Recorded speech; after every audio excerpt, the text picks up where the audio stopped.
So, and if they're wearing a necklace, what I like to do is pull the necklace down so that's out of the way.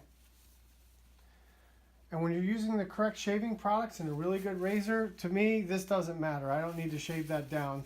I want to cause the least amount of irritation as possible. So what I want to do is, I don't want to go over it with a trimmer. I don't want to go over it with, 3 different clippers, because then the skin's going to be, slightly irritated, or we're going to remove some of that natural oil in the skin, which is a protective barrier between the razor and the skin. So I always like to, for customer service purposes, your customer's always looking at himself in the mirror. They notice everything you're doing. I want to keep everything nice and clean. So get those hair clippings off the hair cloth before you move into the next step. So what I'm going to do here, he has an extremely thick neck, so I'm not going to take any precautions. We're going to start out with our Zorian of New York shave gel, which has aloe vera to soften the skin in it, and it has chamomile and also has shea butter, which are anti-inflammatories. Now the gel is pretty thick, and what this is going to do, I like to use this as a pre-shave product. So what this is going to do is this is going to soften the skin, and it's going to act as a protective barrier between the razor and the skin. And then the next product I'm going to put on over that is our shave lotion, which is a brushless shaving cream. And this also has the aloe vera in it. It has shea butter, which is an anti-inflammatory, as I said before, chamomile. It also has cocoa butter in it, and it has a little bit of oil in it, which helps the razor glide better. And it also has cocoa butter in it, which is very moisturizing. So we're going to take 1 or 2 pumps, just like that. And it's both of the products are non-foaming. The gel is transparent, and the shave lotion is semi-transparent. So we're going to be able to see what we're shaving. And when we're done, we're just going to rub the excess into his skin as an aftershave moisturizer. So very important, before you pick up your razor, you want to brush, or you want to wipe your hands off so your razor doesn't slip in your hand.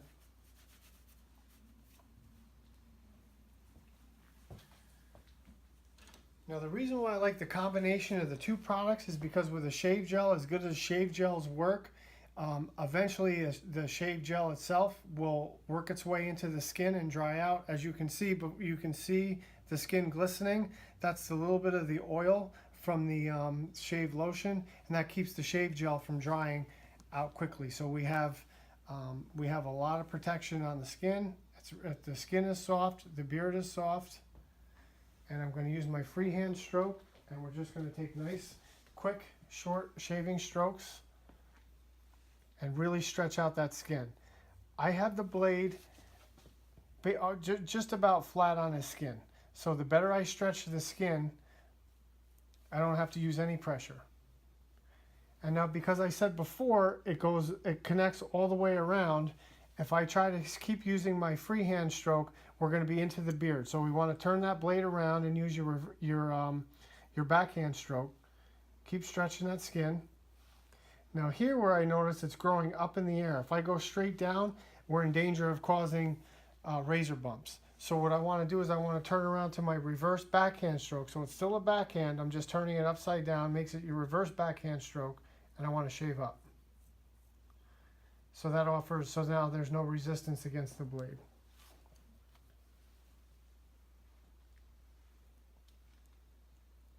So we're going to come right to the corner there. So let's assume we are going to trim the beard and everything, but let's assume we're not gonna. We want to make sure that we clean it all the way up, right to where his beard starts. In this particular case, where they connect. And then at the end, we just rub that in, and the skin is nice and soft and smooth. Okay, now we're going to work our way from right to left. We're going to bend the head straight down. And my general rule is, always shave to the t-shirt line.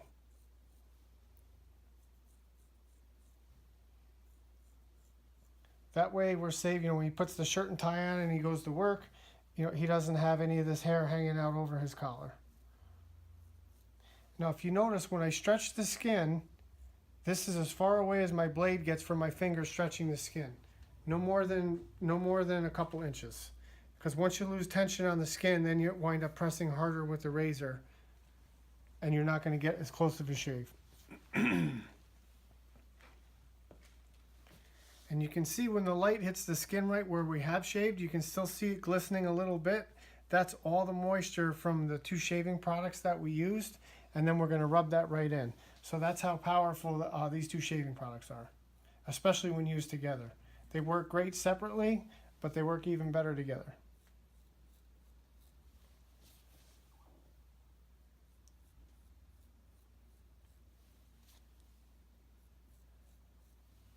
And the nice thing is, with a really good razor and using the best shaving products, you don't have to, you're saving steps again. As I keep talking about efficiency, we don't have to cut the hair down first.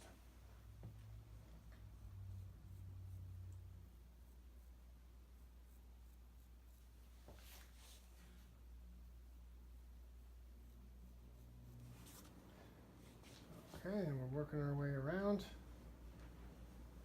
Now when we get to the other side, to get a nice clean line, if we keep trying to use I know a lot of people sometimes can be uncomfortable switching to that backhand stroke. If we do this, we're in danger of cutting into the hairline. So from switching to your backhand stroke, all you do is you just turn your hand around and flip it upside down in your hand. So this is your free hand, and then you turn around to your backhand.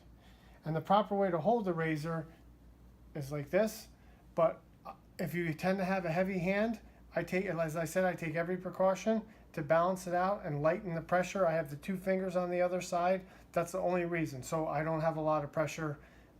I don't have the weight of my 3 fingers in my whole hand. When I do this, then it allows me to just glide it over the skin. Everybody's going to be different there. That's what works best for me.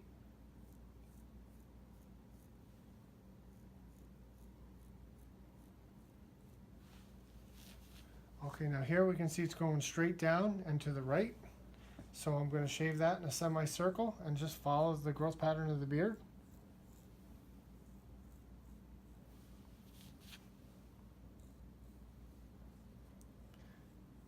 You want to keep a customer for life, you take these extra steps, especially this step is very important. This gets an extra 3-4 days out of the haircut. Okay, and here, same thing. It's still growing down and to the right. It's not growing up like on the other side. It's growing different on this side. And if we weren't going to do anything with the beard, this is where we would stop. We want to make sure we get it all. And then when we're done, whenever I'm moving around with the razor and I'm not shaving, I always have it closed.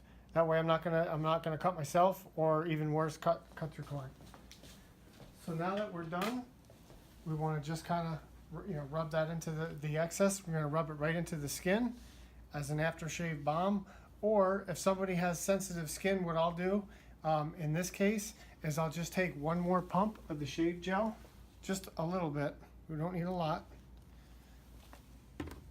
And then just rub it in our hands very lightly, and then just rub it in the one direction on his skin. And then and we can use that as a post-shave gel. So it's great as a pre-shave and a post-shave gel. And then we're just going to blot his skin off and dry it off, and it's nice and smooth. And then with if there's any excess hair still stuck on there in the gel, you could put a little powder on his neck to get that off.